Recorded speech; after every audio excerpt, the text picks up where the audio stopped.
morphine or any of the phenanthrines in that chemical group, really, which is very rare, by the way, your best choice is going to be methadone or fentanyl.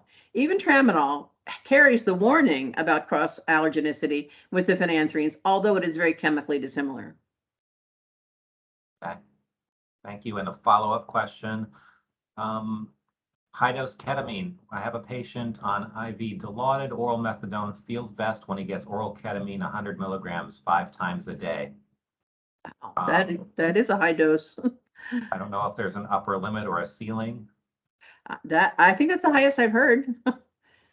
You win the prize.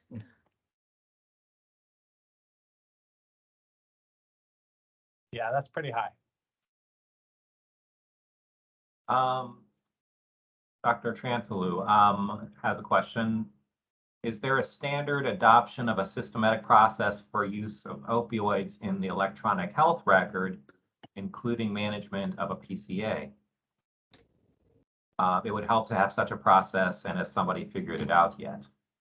I do know that I know large healthcare systems have, yes, there are order sets incorporated into the EMR, and I think sometimes that's good and sometimes it's not so good. I do think it's useful to have things like a soft stop with, like a prescriber cannot write an order for, morphine 2 milligrams an hour IV, nurse may titrate to comfort. That's a recipe for disaster. You don't want to increase that infusion before 12 hours, preferably 24 hours. I do know that large healthcare systems have incorporated the opioid conversion chart that I use, and thankfully the publisher has given a Creative Commons license for that. So yes, I would talk to your EMR people about what they can do to help you out.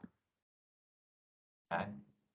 So if I could add to that, Dr. Rummelfinger, yes. Dr. Trentafilo, we just had a committee look at opioid management, comfort orders, non-comfort orders. So there will be some order sets for PCAs coming to Epic soon. Stay tuned. Dr. Singh added to the chat clarifying about his patient that they've had this particular patient on ketamine regimen for almost 6 months now with controlled pain. That's great. Wow. Yeah, in saying that's a lot, there is no judgment there. It was more like that's a pretty significant dose. So, and I think as Dr. McPherson was sharing, having a ketamine protocol is probably a very good idea to make sure if you are using it, it's within some standards. But there's still a lot to learn about how to use these medicines well, and I think trying to be cautious, but hearing reports of someone being stable on that for 6 months, I think that's important information to share with the community. Potential for a case write-up, I see you recommended, yes. Yeah.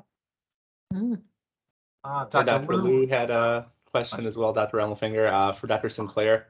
All right. Can you speak more to the potential benefits and drawbacks of social media as a place where patients also interact directly with the medical community, such as on Twitter or Reddit? And do you feel there is a dream for how to utilize this back and forth opportunity for education even better? Yeah, social media is very democratizing in the fact that everyone can speak in that space. And I've met a number of patients online who have taught me a lot about the patient experience, the acceptance of ostomies, the experience of going through radiation treatment for brain tumors. People I've even written papers with that are patients and patient advocates. But I think there's also potential. There are aspects of the internet and social media where patients are using their illnesses almost for pity and for attention. And so there's that aspect too, and the reward and the dopamine high you get from attention that social media gives for people who may not have great coping mechanisms and a fantastic structure around them, that can be self-exploitative. So there's a lot we have to learn about the interaction of clinicians and patients on social media. I know there are clinicians that befriend people on Facebook, and I think there's some challenges with that and trying to figure out your boundaries. it can get a little bit fuzzy sometimes. So I think these are conversations we should be having with teams and trying to figure out the right approach that helps us still stay in our professional mindset when we need to be professionals, but still recognizes the humanity and the importance of connecting with people.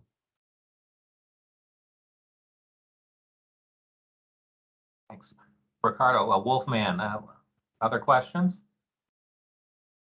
I think Dr. Tom also has question here or comment. Let's see.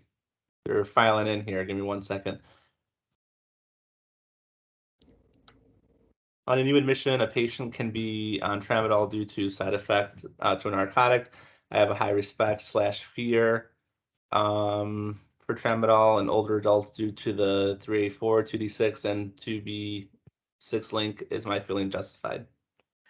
Well, I will say that a lot of people, instead of calling it tramadol, call it tramadone because there are a lot of drawbacks to using tramadol. I think it's an okay drug. It's going to be stronger, obviously, than a non-opioid, but it can't run with the big dogs like morphine and fentanyl and so forth. Some of the problems are, well, first off, pharmacologically, it's a very interesting drug. It's a dual mechanism drug. It inhibits the reuptake of serotonin and norepinephrine, which is pretty cool. So it's good for nerve pain. And one of the metabolites of tramadol binds to the mu receptor, but with 1/6000th the potency of morphine. So yes, it's an opioid, but I can't get all excited about it. I think sometimes it's overprescribed because prescribers are more comfortable with it because it's a C3 instead of a C2. But the things you have to worry about are all the things you just listed. It lowers the seizure threshold. It causes hypoglycemia. It can cause serotonin syndrome. I was just looking at a board review question, and it was about tramadol and serotonin syndrome. So I do think if you're very cognizant of its role in therapy and respect that, that's fine, but don't go crazy. And I mean, just if you only have a hammer, everything's a nail, but tramadol's not going to be your answer there.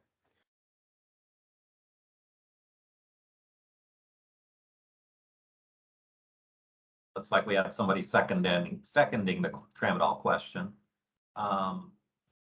Lavera asks about, there are many resources for pain management, including CAPC, that advise to consult the palliative care team for further information.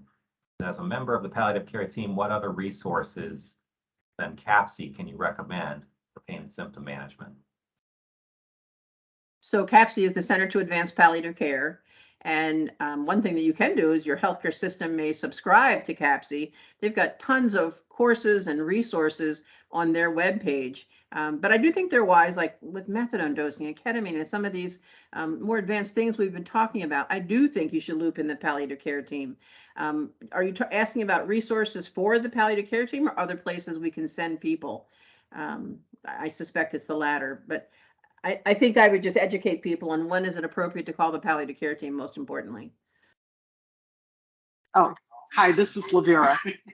So I am a member of the palliative care team, and I've done research on the pain, and I've looked at CAPC, and they say for more advanced pain management, consult your palliative care team. Mhm. Well, as a member of the team, I need to see what, other than you all on this, in this conference, which is excellent, where else do I go? Are you talking about resources to develop yourself as a practitioner? Yes, Okay. to develop myself and be Okay. more prepared to meet Okay, these great. needs. Well, I would belong to the American Academy of Hospice and Palliative Medicine. I would go to the meetings. I would read all their publications. I mean, talking about social media, there's so much good stuff there. And there are 2 colleges in the United States that offer a graduate certificate and a Master of Science in Palliative Care. And now there's one even with a PhD. So you can go as far as you're really interested and have the stamina to do. So I am absolutely a diehard lifelong learner, and I hope you join me in that. There's a question about when the beach volleyball game is going to happen. We'll have to check what the weather looks like after this meeting.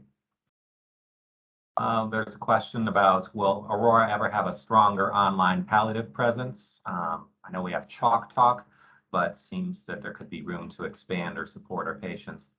I think that's more of a rhetorical at this point, but for those of you panelists, some of you may be familiar with our own homegrown YouTube channel, Friday Chalk Talk in Palliative Care. It's a recurring series where we have invited speakers and a growing audience. I believe Dr. Sinclair may have been part of this.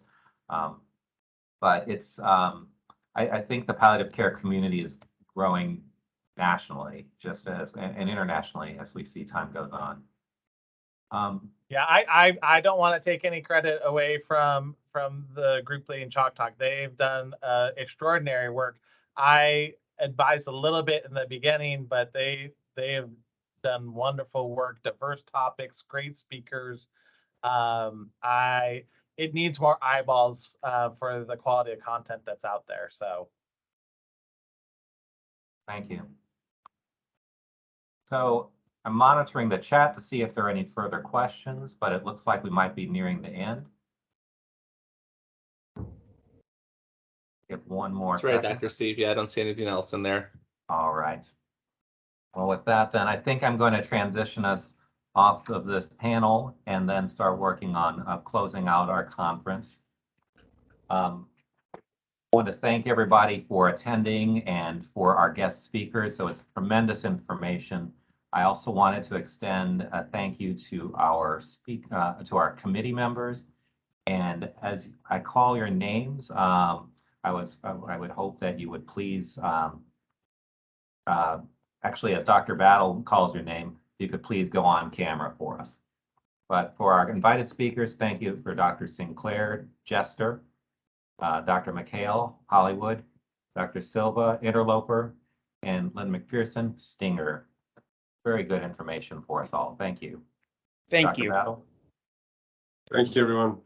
Thank you. Thank you very much for making it another successful Thank you so much. Thank you. conference of learning. Thank you all very much. And then I would love to thank our committee who worked so diligently on this. We were a little nervous about having to do Top Gun because we know we're dealing with the best of the best. So we had to bring our A game. And so let me introduce to you our A team. Kimberly Salazar, call sign Merlin. She's been the one navigating the meeting for us and in charge of all our videos and polling. And thank you a million times, Kimberly. And then I'd like to thank Patrice Fidel, call sign Rooster. Patrice, if you can just open up your camera and say hello, because the wonderful ideas you brought to the conversation and what we could do and what would be beneficial to our teams, as well as Rebecca Kroll, call sign Coyote. You're out there, Becky? All right, there you go. And then we have Ricardo, you've met him, Wolfman, who's he is our IT extraordinaire person. Thank you for monitoring that chat as you do so beautifully always. Nancy, the live goose, keeps us on point and makes sure our operations are always in order. And then my favorite co-commander, and I'm looking forward to sharing this stage with you next year unless they kick us off of it, Dr. Stephen Rommelfinger. Thank you very much. Thank you for writing our scripts. I just thank you. He has authentic uniforms, by the way. He has a neighbor. I'll let you tell the story because he's authentic in his get up. Mine is from Amazon, and actually my my jumper is pajamas. So talk about being comfortable. I just had a miraculous response to a call for help, so was able to borrow some authentic vintage uniform. I just wish I knew how to fly. And please thank your neighbor for us. And with that, I will hand it over to Kimberly. Please don't forget to apply for your CME. That is extremely important for us to continue. Thank you again for our phenomenal speakers. Dr. McPherson, thank you for saying yes, as well as the rest of our team. Advocate Aurora always stands up for each other, so thank you for that. And Dr. Sinclair, we are moving into an age of social media, so we'll put the information you provided us in play for sure. Kimberly, you're on. Everyone here is the best there is. Who the hell are they going to get to teach us? You two characters are going to Top Gun. With all due respect, sir, I'm not a teacher. Just want to manage expectations.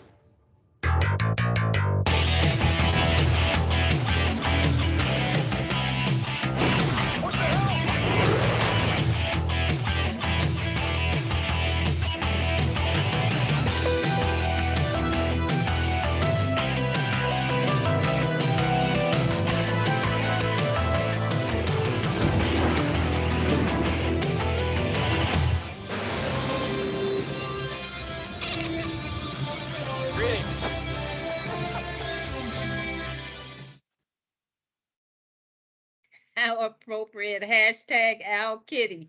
Thank you, everyone. Have a wonderful rest of your day and Thank happy you. Same to you. Thank Team you. Member Thank you. Appreciation Week. Thank you to our speakers. Thank Thank you. you, Dr. Silva and Mikhail. Thank you. You. Thank you, Dr. Battle. Yeah, Thank good job. you. Thank you. Au revoir. Good night, all.